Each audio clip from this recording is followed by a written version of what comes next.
no.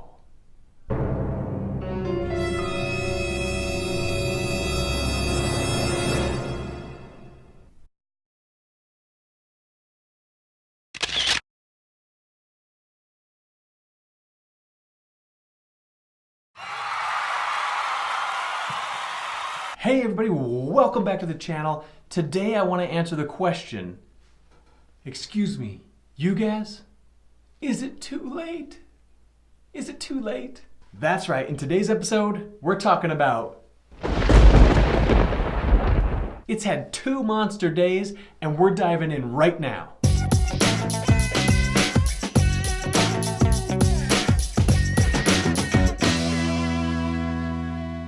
So since their most recent high on September 17th, natural gas futures have had a big pullback and lots of UGAZ bulls are feeling the pain. But over the previous 3 trading days, we've seen quite a turnaround in price. And that leaves me wondering if I've missed the perfect entry. With temperatures cooling off due to winter inching closer each and every day, I'm concerned the next pullback could be quite a bit higher than we are right now. Now /NG has shown us a beautiful support level at 2.23, which has been tested many times, both as an overhead resistance and as an underneath support. So with that being said, you might be wondering, okay Jimmy, do you think we've hit the bottom? And my answer to that is yes, for the near future. Now this is just my opinion, so don't trade based solely on my thoughts. Do your own due diligence and make sure you're comfortable with your trade. Now today has been an exciting day in the markets, and I do think that this excitement has carried over to the natural gas futures as we hopefully start seeing signs of a China deal. But even so, I can't deny the strength of the previous 2 trading days. Things have just looked so strong. So what I want to do now is dive headfirst into the charts and show you this support level at 2.23 and talk a bit more about possible levels for pullbacks in the future. That way we know where we can add to our position, or if you missed the bus like me, you'll know where you can possibly take your first entry. So hopefully with a strong base at the said 2.23 level, we can start the uphill journey into the winter months, all while riding the UGAZ train. Let's jump into the charts. We're diving into /NG and I'm excited. You can see right here, I've got the daily chart up, and the first thing I want to do is just zoom us out, reorient everyone, and then we'll slowly phase back in and see what it's been up to. So as we always talk about, we've had this long trickling down trend, and now we had this big rip up, we had the big pullback we just talked about, and we're currently bouncing off this level. Now in the intro, I got into the 2.23 level that I think has demonstrated itself as being quite a support level and even a overhead resistance level in the past. And what I mean by that is you can see that we've got some touches in here and in here. So they were acting, the 2.23 level was acting as a support level. Then it dipped below and it got rejected here as an overhead resistance level. It then repeated the process a few more times, acting as overhead resistance. It did it again here, and then we had a hard breakthrough. And now it's been acting as support. We got a nice hard touch right here. We slammed into it and rejected off of it. What that tells me is that buyers came in at this level, at the 2.23 level, and bought it up and pushed it right up here to the 2.4 level. Then we pulled back down and we were talking about supply. I was questioning, could natural gas just crash and not come back because of all this excess supply?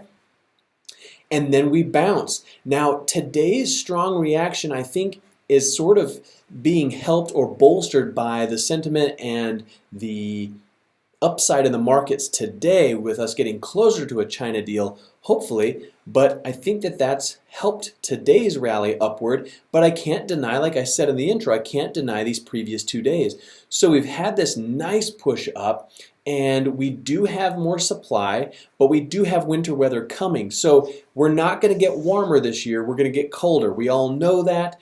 And as the forecasts a month out, 2 weeks out, 1 week out, it's showing temperatures cooling off. So I'm starting to feel like this could be our bounce bottom. We kind of got this double bounce off the bottom. And I think for the short term, I think we're now going to start working to the upside. And again, don't take a trade based on my thoughts on this. It's just my opinion and what I'm planning to possibly do. I did miss this. I didn't know if we would get a few more bounces along this level and then go long, but we got such a strong up move that if I want to get long UGAZ, I got to wait for the next pullback, which I think could be even higher. So anyone that got entries and nibbled down here or over here like we were talking about earlier a few weeks back or a week ago, nice job because you really nailed it. I know people felt a lot of pain on these few days moving down. We had 1, 2, 3, 4-ish days that were down, and now we've bounced and absorbed, sort of resolved all those down days. So things are looking good for /NG. I want to flip over and look at UGAZ real quick. But that 2.23 level, the equivalent with UGAZ sort of seems to be this $12.50 area, this $12.50 level. So we got to push up, we got the pullback. This is kind of our double bounce on this thing. And if I can make it look a little better, see if I can get that looking a little better on the chart here. But what we're seeing is that long trickle down, we got a bounce.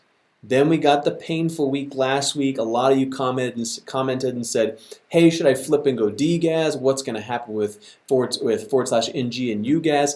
And I honestly didn't know at the time because nothing was happening. We were just overproduction, and we just kept dropping.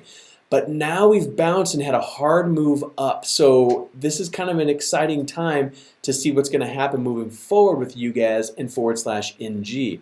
So if we go back to our /NG where we make all our decisions based off of, we can see in here that after we bounced, we've moved up, and now we're starting to stare the 20 moving average and the 50 simple moving average right in the face. We do have the 200 simple moving average way above us, and we'll deal with that when we get there. But right now, I want to see if we can break through these two moving averages, get a little pullback, and rest right on top of them, and then move upward to go higher. That would be a great entry for me if I wanted to get long on UGAZ, is to wait until we get that break above, the pullback into the moving averages, and then transition to move higher. Now real quick, I want to jump out to the weekly chart. I know we haven't done this in a little while, but you can see we had our downtrend. We marked our lines off. You can see we were sort of wedging, kind of showing a downtrending channel. Then we broke out hard, and now we've had the big pullback. So now we've got this big green weekly candle coming in, and it looks like it's going to break the highs of the candle before it. So that's a very bullish sign as well, given that temperatures are going to get cooler moving into winter. So back over to the daily chart. So the other encouraging thing right now that I'm seeing is when we had these 4 days moving down, if you look at the corresponding volume candles, which are these right here, and if you don't have these on your chart, I would recommend it because it's really great. I think all traders use volume to sort of gauge what's happening. And as you can see, these volume bars down here, especially this one, was a little lower in volume. And then when we started to get these green candles coming in, look at the spike in the volume, especially here on the 11th of October. Then the 12th, we also had a decent sized candle. These are both pretty decent, and they're both bigger, slightly bigger than this red candle in here. So I like seeing a big green bold candle come in at the bottom, showing that buyers said, okay, we're at a support level, we're at 2.23, we're not going lower because I'm buying it up, and then we moved higher. So that's a very bullish sign in my opinion. Now the one thing to watch for and to be careful of is we're getting the 20 simple moving average and the 50 simple moving average converging, and we're right above. We have not broken through yet. So I would not chase this action up. I would not buy right here because we need to see if we're going to break through, pull back, and go long, or are these simple moving averages going to reject us and push us back down to our support level? At which time that might be another great opportunity to nibble a few shares for me personally. And then we can see if we're going to turn and move back to the upside. But we're kind of caught between the support level and the overhead resistance of the simple moving averages. So we got to keep a close eye on that and make sure we don't chase anything at this point, because I know these big green candles get exciting. You start seeing other people making money, but we got to be calm and we got to remember we got to take smart entries where we stack the probabilities in our favor if we can. So I hope that was helpful. If you liked the video, hit that like button. If you're new to town, subscribe. Thanks for the support. We'll see you tomorrow.